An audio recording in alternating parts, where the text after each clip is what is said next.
Olá, mulheres! Hoje vamos falar sobre saúde mental e saúde financeira aqui no nosso cafezinho.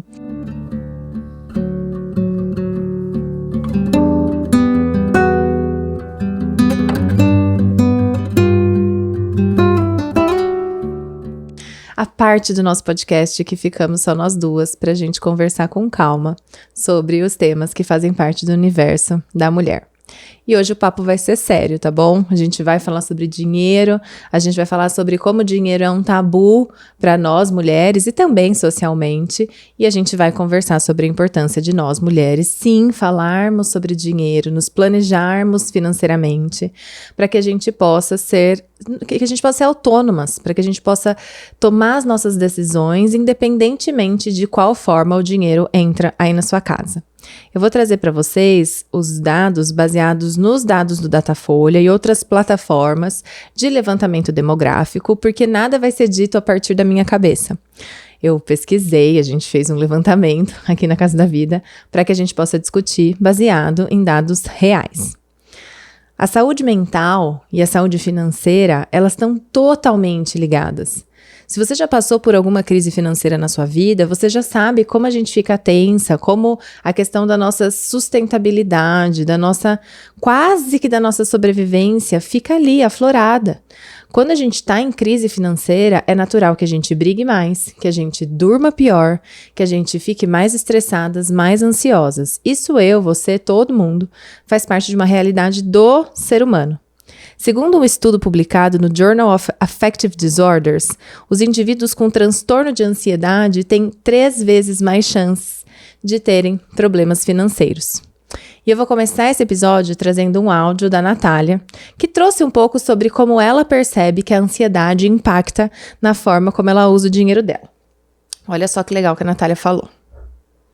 É muito comum nos dias em que eu tô mais ansiosa, com muita coisa para resolver ou preocupada com alguma coisa, eu descontar a frustração ou esse sentimento de impotência em compra, por exemplo. E aí acaba que a minha vida financeira fica com problemas. Eu gostaria de perguntar se existe alguma forma de lidar com a questão da ansiedade e do controle financeiro. Gente, gastar, quando a gente compra uma coisa que a gente quer, não quando você tem que gastar, tipo, trocando óleo do seu carro. Que no meu caso é uma coisa que eu acho bem chato de gastar dinheiro. Mas quando você gasta com uma coisa que você gosta, é uma delícia. Adquirir um bem, adquirir um telefone, adquirir um vestido, pode ser até um bem maior. Isso traz um super prazer para o nosso cérebro. É gostoso, a gente se sente bem. Ninguém vai lá, compra e na hora tá se sentindo mal quando é algo que você deseja comprar. O que acontece é que as pessoas vão se sentir mal depois. Então, por exemplo, comi demais, gastei demais. Essa culpa pode vir depois como efeito rebote. Mas o nosso sistema cerebral, ele é programado para a gente sentir bem quando a gente faz uma aquisição. Só que o que acontece? Dura pouco. Mesmo que você faça uma compra grande, você trocou de carro, aí você fica super feliz com o seu carro, ai que legal, olha, tem isso que o carro faz, o outro não fazia, maravilhoso. Mas depois de um tempo, esse é o seu carro, esse é o carro que você vê todo dia, esse é o carro que dá problema, esse é o carro que custa dinheiro, esse é o carro que você está acostumado. Então, o nível de felicidade, o nível de satisfação, ele não vai sempre se manter aqui no alto. Igual um telefone. E aí, o que as pessoas tendem a fazer? Ai, já deu esse celular. Eu quero de novo aquela sensação, aquela adrenalina, aquela ocitocininha deliciosa. Então, eu vou comprar um outro celular. Então, eu vou continuar fazendo aquisição de novas compras para que eu consiga sentir sempre esse bem-estar. O que acontece com a Natália, eu vou pedir para você pensar se acontece com você quando você previamente já não estava no seu melhor dia.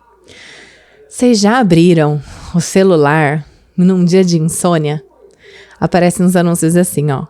Ofertas da madrugada. Gente, isso é genial. Que a pessoa, tem estudiosos, né, do marketing, até da psicologia, para fazer você gastar dinheiro. Tem uma coisa que acontece à noite, também por uma queda hormonal, mas à noite as coisas estão mais silenciosas, a nossa mente não está trabalhando tanto. E aí é muito comum que exista uma ansiedade noturna, e principalmente relacionada a pensamentos. Quantos pensamentos a gente tem à noite, que a gente durante o dia deixou passar, porque estávamos muito ocupados. E aí as sensações que vão vir não são gostosas. São sensações de angústia, tristeza, medo e essa ansiedade que a Natália chamou. Se eu faço uma compra, eu vou receber uma dose delicinha ali de hormônios que fazem com que o corpo se sinta bem e aí a gente melhora. Então, as ofertas depois das 7 da noite, depois das 8 da noite, as ofertas da madrugada tendem a serem mais, como se fala, apetitosas, porque elas são feitas no momento que o corpo pede algum nível de agrado. Por isso tem gente, por exemplo, que come mais à noite. Então, à noite me dá aquele comichão lá, me dá aquela inquietação. E aí, se eu como, é como se fosse na veia o bem-estar. Eu como um macarrão, eu como uma torta de chocolate, eu já vou me sentir melhor ali naquela hora. Que dá muito menos trabalho do que você construir algo que faça sentido para você, do que você construir uma vida, uma rotina, você ir atrás do seu propósito, você ir atrás daquilo que faz sentido para você construir boas relações, você se haver com aquilo que você não estava lidando muito bem. Isso dá muito mais trabalho do que você comprar um brinquinho na internet, do que você comprar rapidamente ali um tênis, porque você entendeu que você precisava disso. Não tô falando que comprar é ruim. Tem coisas que a gente precisa comprar, tem coisas que a gente pode comprar, mas a compra envolve as nossas emoções. E se as nossas emoções nos dominam, vai ser muito fácil do nosso cartão de crédito nos dominar. Se você pode comprar, se você precisa comprar, se você deseja comprar, e isso não vai afetar a sua saúde financeira, maravilhoso. O meu convite para você, Natália, e para vocês outras Natálias que tem aí, é que para você avaliar o quanto está sendo uma compra emocional ou quanto está sendo uma compra necessária. A saúde financeira da mulher não é algo que a gente está muito acostumadas a falar. Como a Edna trouxe aqui no nosso podcast anterior, as mulheres agora começaram uma emancipação. Agora, as mulheres, eu falo agora, mesmo que façam anos, mas quando a gente pensa na linha de desenvolvimento do planeta, do mundo, da humanidade, isso foi ontem que a gente conseguiu lidar com, que a gente começou a lidar com essas questões financeiras. Então, é natural que ainda seja esquisito. Vou trazer para vocês uma coisa aqui do universo da psicologia. Psicologia tem muita mulher, né? É um curso majoritariamente repleto de mulheres. E quando eu fazia pós-graduação, a gente ia de carro para a cidade específica em 5 mulheres. E eram 5 mulheres começando a clínica, tentando entender como as coisas funcionavam, e não falava-se de dinheiro. Mas dinheiro era uma angústia de todo mundo. Quanto um psicólogo ganha, quanto um psicólogo cobra, como é que você cobra, você dá desconto, você não dá desconto, como é que você faz para conseguir angariar novos pacientes, não se falava disso. Como se fosse uma coisa assim, fora, sabe? Ou como se você não ter dinheiro, ou ter muito dinheiro, ou ter pouco dinheiro, fosse uma coisa, não vou falar sobre isso, não vou mexer nisso aqui. Com pessoas, teoricamente, de confiança, com pessoas que a gente poderia até trocar para conseguir ir entendendo como pode funcionar melhor. Hoje, a gente tem uma rede aqui na Casa da Vida, a gente conseguiu se aproximar um pouco mais de outras mulheres, inclusive de outras profissões que ficam mais confortáveis em falar sobre dinheiro. E isso nos empodera, isso nos deixa mais calmas, mais tranquilas para a gente conseguir falar sobre os sonhos, falar sobre as coisas que a gente deseja, falar sobre as nossas dificuldades. E até hoje tem psicólogos, essa semana mesmo eu precisei fazer um encaminhamento e a paciente falou, era para uma pessoa da família, né? Ah, mas quanto essa terapeuta cobra? Eu falei, eu não sei, quando eu for ver se ela atende e tal, eu já pergunto. E aí a terapeuta não respondeu, falou, não, cada pessoa é uma pessoa, cada pessoa é um preço. Daí eu falei, mas você tem uma média para me passar, para eu passar para paciente? Não tenho. Aí ela respondeu assim, mas por quê? A pessoa não pode pagar? Aí eu falei, não, é porque eu queria saber. E aí a pessoa não responde. Ela fala, tá bom, não fala, sabe? E aí corta, e se fecha uma porta pra falar sobre isso. A gente tem meio medo de falar também quando a gente tá ganhando bem. Tem uma amiga minha, uma amigona minha, ela chegou lá numa meta financeira mensal, que ela achou que ela nunca ia ganhar aquele dinheiro, assim. Daí ela ganhou uma grana, e tava assim, conseguindo ganhar todo mês aquela grana, e ela falou assim, viu, não vou contar pra ninguém, só vou contar pra você. E aí ela, super feliz, né, tipo, nossa, vamos celebrar, que delícia, que bom que você chegou nesse número. Mas ela tava meio com medo de falar pra quem que ela ia falar, será que a pessoa ia desejar então que ela se prejudicasse? Todos esses tabus relacionados a dinheiro. E aí, pra quem se relaciona com homens, em termos amorosos, afetivos, também acaba sendo um jeitinho fácil da gente deixar então para os maridos, para os companheiros resolverem as questões financeiras. Mesmo mulheres que fazem dinheiro, mesmo mulheres que trazem dinheiro para casa.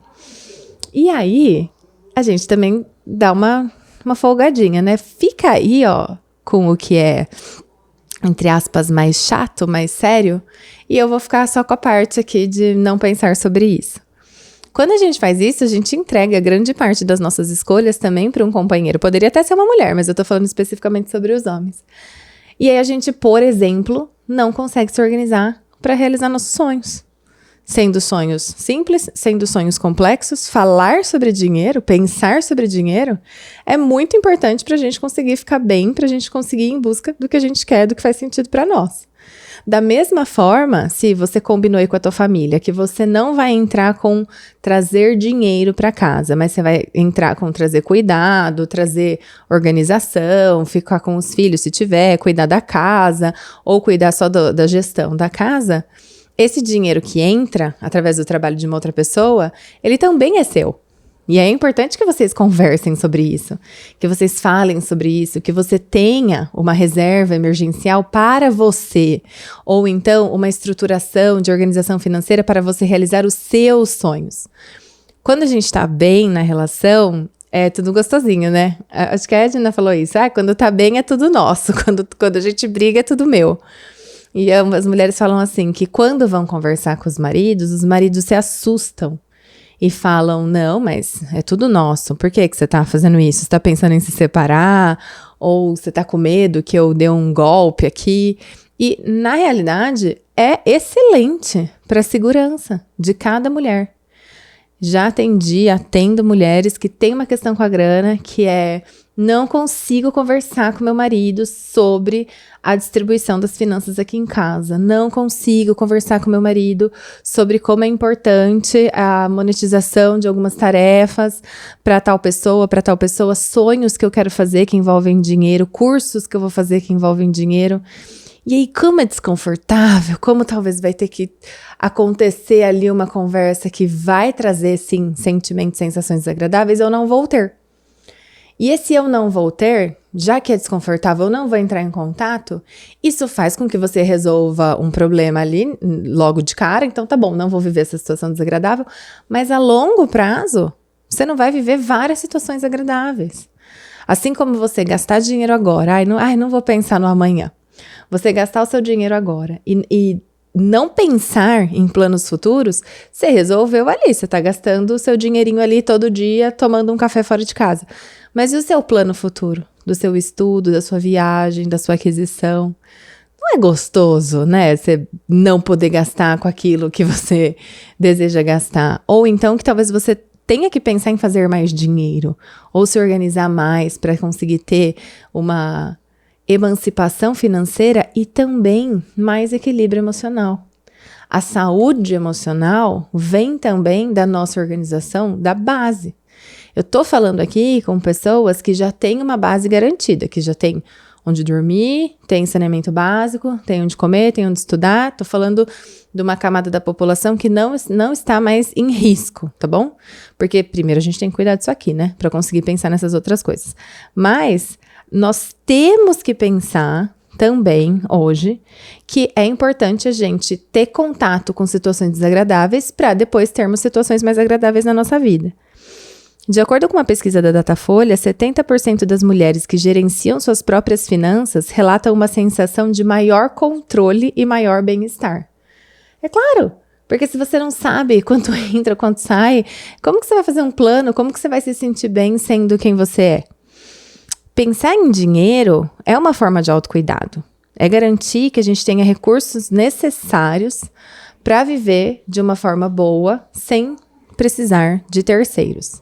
Seja a forma que, indiferentemente a forma como você traz o dinheiro. Se é por uma herança, se é por uma doação, se é por dinheiro do companheiro ou da companheira, ou se é pelo seu trabalho. A gente vai ter que pensar sobre isso. Por quê? A falta de organização financeira pode trazer uma série de dificuldades para a gente, até tem pesquisas que envolvem o uso de álcool e outras drogas com os nossos problemas financeiros. Pensa só, que delícia, entre várias aspas, isso que eu tô falando, você ter um problema e se amortecer à noite, por exemplo, com o uso de álcool. É muito angustiante pensar em falta de dinheiro, então eu faço uso de álcool ou outras substâncias tóxicas para eu não ter que pensar muito sobre isso.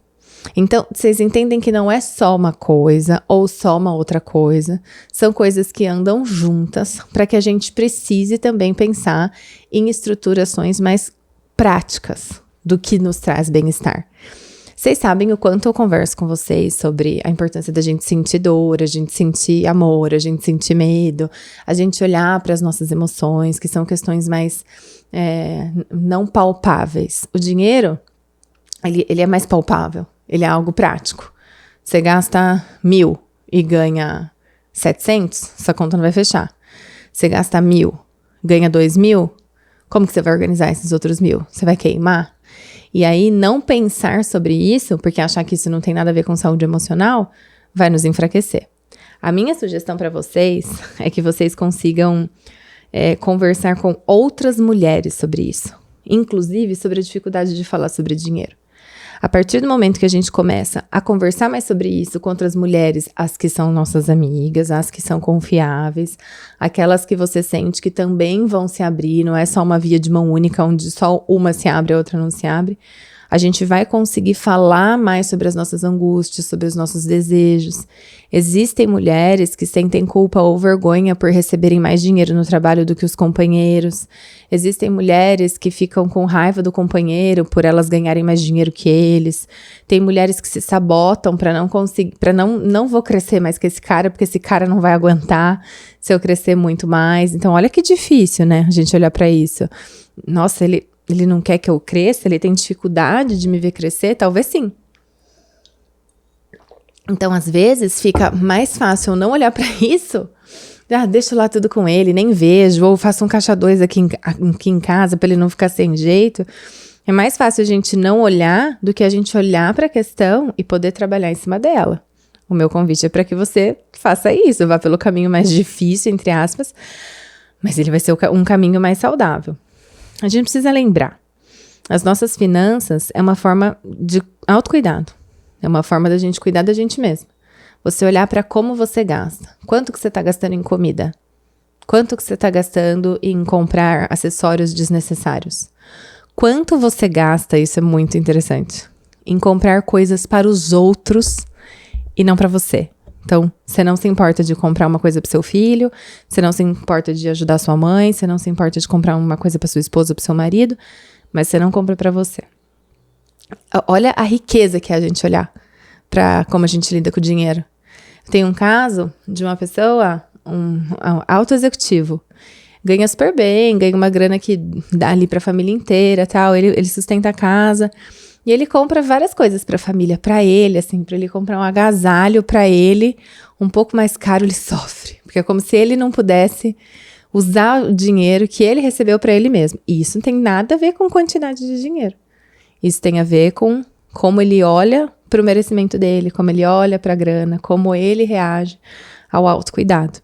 Então, olhar para o dinheiro é olhar para a sua forma de funcionar, é olhar para a sua saúde mental como um grande livro onde você vai conseguir também se entender para fazer boas escolhas. Eu não estou dizendo que é gostosinho, que é quentinho, que é confortável. Eu sei que às vezes as coisas que eu trago causam um certo desconforto, assim, tipo, ai, tava tão bom não pensar sobre isso, Luísa. Mas quando a gente faz desse jeito, não é inteligente, porque a gente estagna a nossa própria capacidade de expansão psíquica. Então, olhar para o desconforto, sentir um tanto de desconforto e conseguir lidar com esse desconforto é essencial para o nosso crescimento pessoal e para a nossa saúde mental. Eu quero muito saber como esse episódio te tocou. Então, deixa o seu comentário aqui ou vai pro Instagram escrever lá, nossa, Luísa, odiei, Luísa, gostei muito, foi bom pra mim. Manda esse episódio pra mulherada que você sabe que precisa cuidar melhor das finanças. E muito obrigada por estarem aqui comigo. Eu espero vocês no próximo cafezinho e também no nosso próximo episódio. Um grande abraço. Até mais.